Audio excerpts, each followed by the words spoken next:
The Legend of Zelda series. Next to Mario, it's one of the oldest video gaming franchises in Nintendo's vault, and it's still going strong to this day after nearly 4 decades. With Tears of the Kingdom on the horizon, I figured it was time to give the franchise its just dues. Welcome to Zelda Month.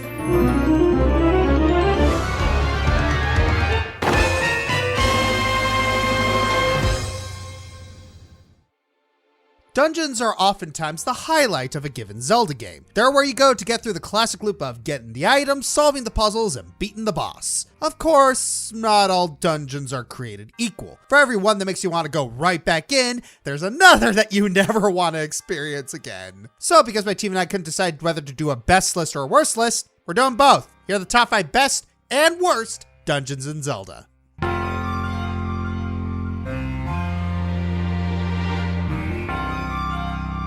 Back in my top 10 introductory games list, I said that Wind Waker is the best game to get into the franchise. And while I mostly stand by that decision, there's one part of it that really made the decision tough. And sadly, the remaster didn't fix it. The Forsaken Fortress. The problem with this aptly named dungeon begins the moment you get there. Before you even set foot, you lose your sword. Yep, it's one of those mandatory stealth sections, because those have never been the most frustrating part of a Zelda game. Why do otherwise good games always have those? And unlike Majora's Mask, which lets you cheese your way through via the stone mask, you will find no mercy here. Oh, and if you get caught, you have to go all the way back to the start and get treated to the glorious sight of Link's dumpling butt. Getting past enemies is incredibly tedious thanks to how slowly you move when in the barrel. It feels less like an infiltration into enemy territory and more like a frustrating exercise in patience. Look, when we were young and stupid, this was a huge roadblock for us as kids. You don't know, man. With all that said, there are 2 big things keeping Forsaken Fortress from being higher. For one, it's surprisingly short. The whole thing can be completed in less than 20 minutes if you know what you're doing. For 2, you return later and get to exact some much desired vengeance. Hello, boys! I'm back!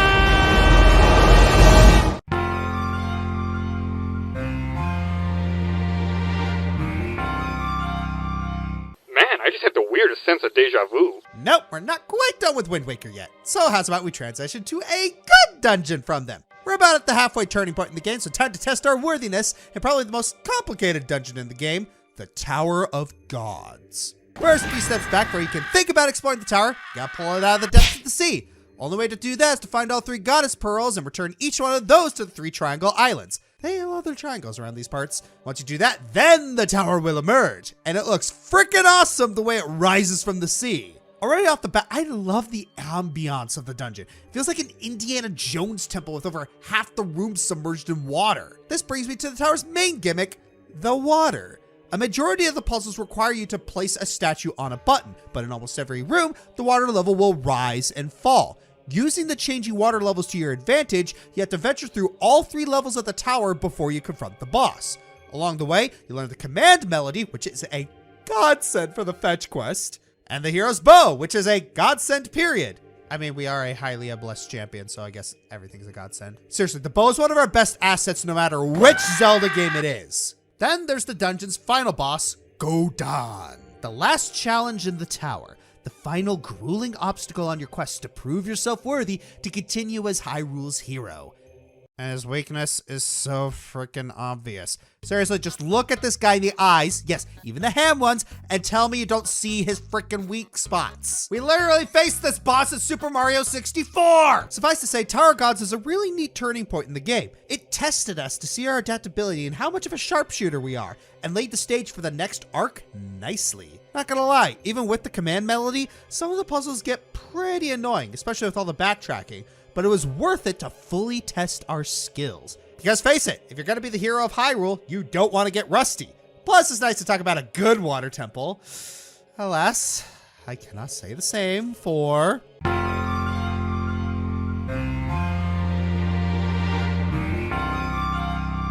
Water temple. Bad. So what is it doing at only number 4 then? Well, before I can deliver another lethally hot take, I need to go over why it's so infamous in the first place. First, There are the aesthetic bits. The water temple as a whole feels so claustrophobic and dull. With the Arabian Nights background music and the abundance of grays and blues, it's easy for your mind to get slow and drowsy. The biggest issues with the water temple are its main mechanics, the iron boots and the water levels. Since the iron boots are a piece of equipment, you need to open up the menu and manually equip them constantly. This quickly adds up.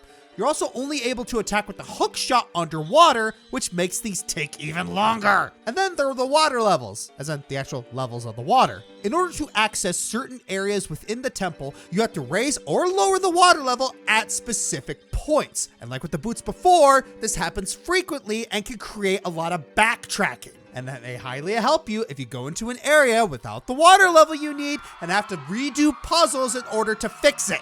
And that's not even going into the frustration and confusion of the Dark Link battle. Sure, we found plenty of ways to cheese the fight now, but your first couple of times fighting him were filled with annoyances and unhelpful cryptic advice. Morpha as well felt like a huge downgrade. We did battle with giant parasites, dinosaurs, and even an evil storybook spirit. This is just a big amoeba.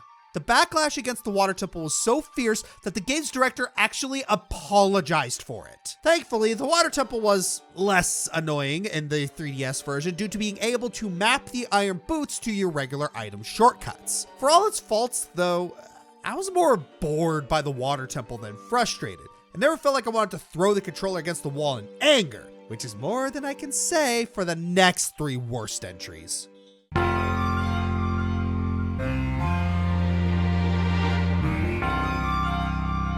In their quest to gather the 4 elements and stop Vati, Link and Eslo eventually come to the Palace of Winds. Being so high up in the air, the place is primarily composed of floating and moving platforms. You'd think this would be a problem, considering that Zelda's more of a puzzle adventure rather than a platformer. However, everything is aided by the addition of one of the greatest items in the Zelda series, the Rocks Cape. Ooh, it's beautiful. This masterwork piece of equipment allows you to jump on command. I know that doesn't sound epic, but when you play it, you'll get it. These allow for all kinds of interesting segments and leads to a whole area vibing like a top-down Mario. But unlike many other dungeons in the franchise, the Palace of Winds managed to incorporate some of the other items you've obtained so far. This all culminates in the best boss in Minish Cap, the Gjord. Oh no, not that one. This is an epic and gorgeous fight that takes place on the back of the creatures as you jump between them and use your cloning powers to attack its eyes. Not much to say about this one. Rockscape fun, good build up, nice boss. It's a really solid dungeon. And it's debatably a better final test of your skills than Dark Hyrule Castle.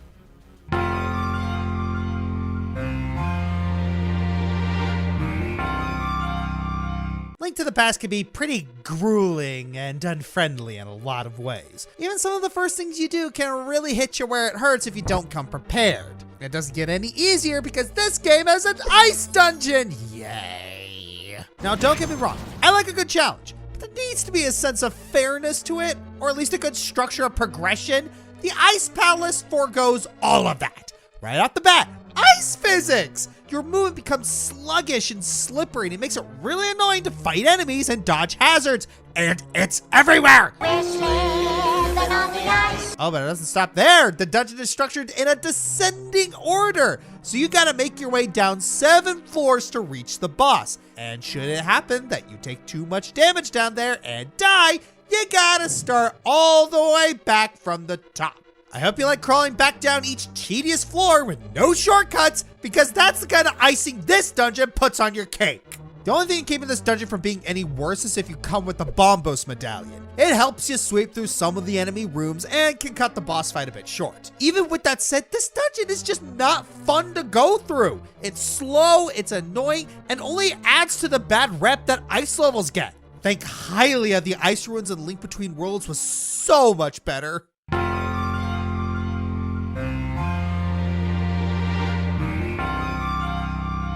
After being sealed away for 7 years, Link is now all grown up and must find the 7 sages to imprison Ganondorf and save all of Hyrule. Coincidentally, one of them is your old childhood buddy Saria. And to rescue her, you have to brave the terrors of the Forest Temple. Well, hey, you're in luck because the temple's pretty much in the backyard of your old stomping ground, so how bad could it be? The crypt doors creak and the tombstones quake. Some doctors swing and wake Happy haunts materialize. and begin to vocalize. I think if I held my tongue any harder, I'd cut it off. Welcome to Ocarina of Time's Forest Temple, an overgrown fortress that feels more like a haunted house. It's overrun with ghosts, skeletons, and other creepy crawlies that go bump in the night. The music is eerie and foreboding, yet also soothing and relaxing at the same time.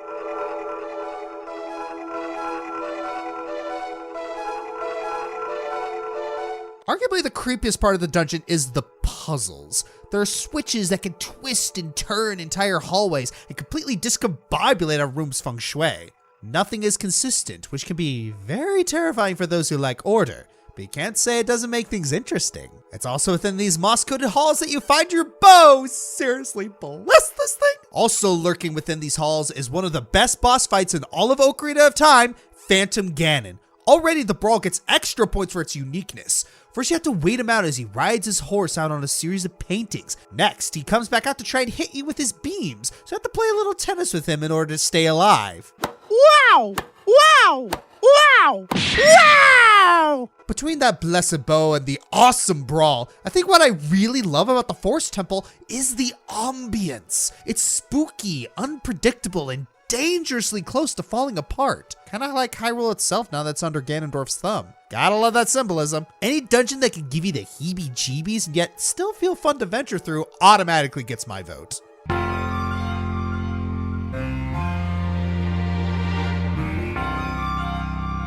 Let's talk about Legend of Castlevania. Legend of Zelda 2. Yeah, I can't ignore the comparison, but that doesn't make Zelda 2 a bad game. Give it some credit. It tried to be different, and it mostly pulled it off, but it's become notorious for how difficult it is. If you die, you don't just start where you left off. You start from the first area. Mother! And who doesn't love that extra layer of anxiety? And after taking our licks throughout the rest of the game, we finally make it to the last dungeon of the game, the Great Palace. Okay, so they'll finally give us a chance to catch our breath. They won't punish us after we come so far, right? Right? You are not kidding, are you? Oh, it is worse than hard. It's masochistic. First of all, it's a giant maze. Easy to get lost in, even worse when it's a side-scroller. Not to mention the place is loaded with traps, lava, invisible floors, invisible walls. Yeah, you already have enough trouble navigating the maze. Now you gotta worry about figuring out which wall is illusion or not. Not to mention the beasts roaming the place are heavy hitters, including arguably one of the franchise's hardest bosses, Thunderbird. And even your own shadow. Okay, admittedly, you can cheese Dark Link, but again, when the first time you're fighting him, you don't know how to do it. Of course, I do throw you one huge bone. If you die in the dungeon, you don't respawn at the starting area. You respawn right outside the dungeon. It's like the developers knew this one was going to be grueling, so they had the foresight to give you a chance to try again without having to go through everything else all over again. It's still frustrating, but hey, sometimes a band-aid is just as good as hospital gauze. For the record, a hard dungeon isn't what makes it bad. Some of the best game levels are the most challenging. But when it comes too frustrating to stomach and you have to worry about every step you make and face the probability of losing all your progress, then it stops being fun. Honestly, the Great Palace could have been the hardest dungeon of all time if Death Mountain didn't exist. But I'll be danged if it wasn't close.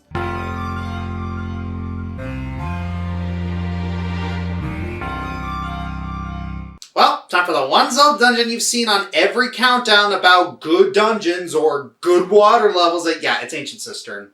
What can I say about this dungeon that has been said a million times by every other countdown creator on this site about good water levels in games? After years of dealing with annoying water dungeons like the Water Temple, Great Bay Temple, can we count Temple of the Ocean King? I'm going to. You finally get a dungeon that knocks it out the park in both atmosphere and design. Whoever decided to make a dungeon based on Buddhist design really needed a raise. You start in a tranquil oasis with lily pads, bright colors, and enemies that want to kill you. I didn't say it was all tranquil. The first part of the dungeon is just following the route until you get the whip. I say this because, let's be honest, there is no dungeon until you get the whip. Want to change the water pressure on the pipes? You want to overturn the lily pads that were turned over? You want to understand your inner peace with some meditation? You want to whip over gaps like you're freaking Indiana Jones? Whoopah! Of course, you can be as whip happy as you want, but when you get to the basement of the shrine, hold on to your wits, because it gets darker than a Batman movie, and I don't just mean the lighting. The most notable part of this dungeon is the huge tone shift between serene paradise to literal poison hellscape. Cursed bobbikins, poisoned swamps, and the iconic spider silk climb with cursed enemies trying to bring you back down to hell. It is jarring. It solidifies the Buddhist influence, as that part especially is based on The Spider's Thread, a short story where Buddha tries to save a prisoner of hell who did one good deed, but the prisoner's selfishness ultimately doomed him to stay where he was. All this culminates in one of the funnest fights in the game in Kaloctos, where you need to use the whip to whip it good and rip apart his armor and strike the weak point on his chest. Is the whip sound app contextually appropriate here? It is, but I think you might have waited too long for it to be funny. One of the best fights, one of the best unique items in Zelda. There is a reason this dungeon is talked about so many times. It is such an amazing breath of fresh air compared to other water dungeons, and even a huge departure from a lot of the other dungeons, even in Skyward Sword. Still makes you realize how underrated Skyward Sword can be at times. Jabba Jabba's Belly, Oracle of Ages. With the amount of backtracking required, this feels like a confusing self-sabotage. Great Bay Temple, Majora's Mask. What's that? Backtracking through a water dungeon not stressful enough? How about we throw in a time limit too? Temple of Droplets, Minish Cap. An ice level where you can use sunlight to melt everything, but not the floor? Something about this ain't right.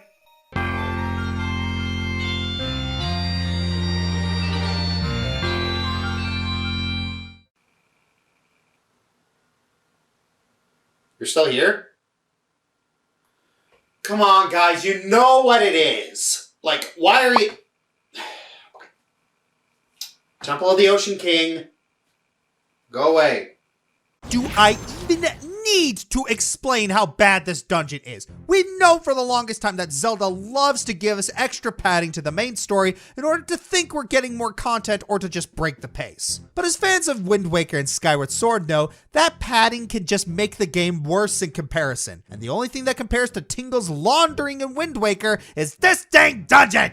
Whenever you want to explore a new area, you need to delve into the depths of this highly forsaken place. Hey kids, do you like time trials, enemies that one-shot you, stealth mechanics, and puzzles that reset every time you leave? Well, this one has all three and it is so annoying. You need to explore this place 5 times throughout the entire game. The 5th time is much easier since you can actually kill the phantoms, but it's not worth waiting that long to be able to do so. Now, I know in recent years, people have been defending this dungeon and Phantom Hourglass a lot more, as there have been new ways to cheese some of the temple and get 2 of the ship maps at the same time. To me, though, no matter how palatable you make this place, it does not excuse that this dungeon is the main reason why people dislike Phantom Hourglass. A Zelda game that otherwise is actually really solid and makes good use of the touch controls. Is the Temple of the Ocean King as difficult as the Great Palace? No. Is it as frustrating or tedious as the Water Temple? Yeah, actually, probably more. But regardless, there is a reason why it is the most hated dungeon in Zelda, and regardless of how you feel about it, Phantom Hourglass would be better without it. Arbiter's Grounds, Twilight Princess. You spin me right round, baby, right round. Thieves' Den, Link Between Worlds. You're already wearing green, now you gotta go full Robin Hood. Still wish we knew our friend's name. Tower of Spirits, Spirit Tracks. Temple of the Ocean King, but, you know, good.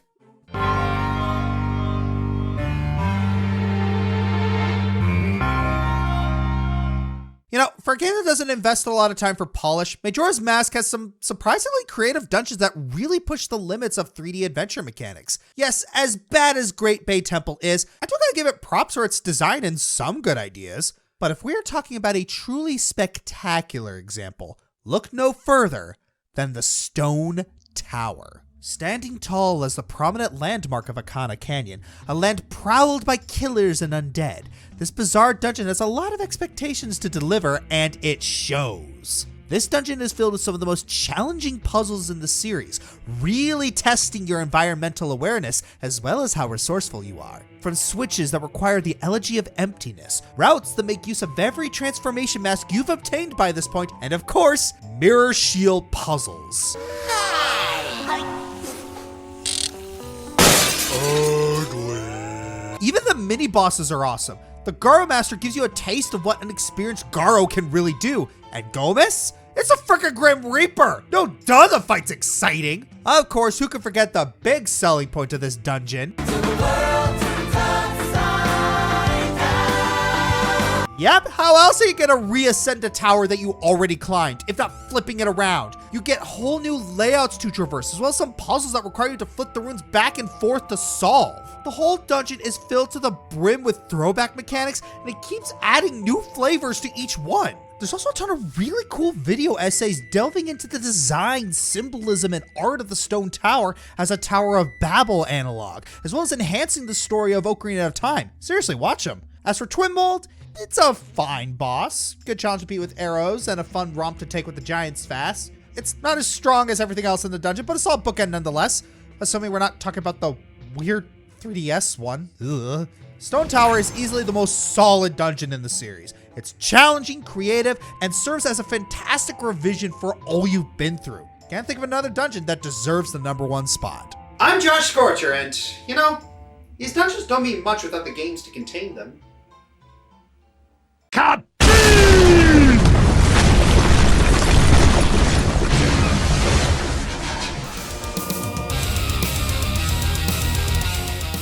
Hey everyone, this is Josh. If you like this video, please like, subscribe, leave a comment, and share the video around. Please check out my other social media like my Twitter, Twitch, and Tumblr.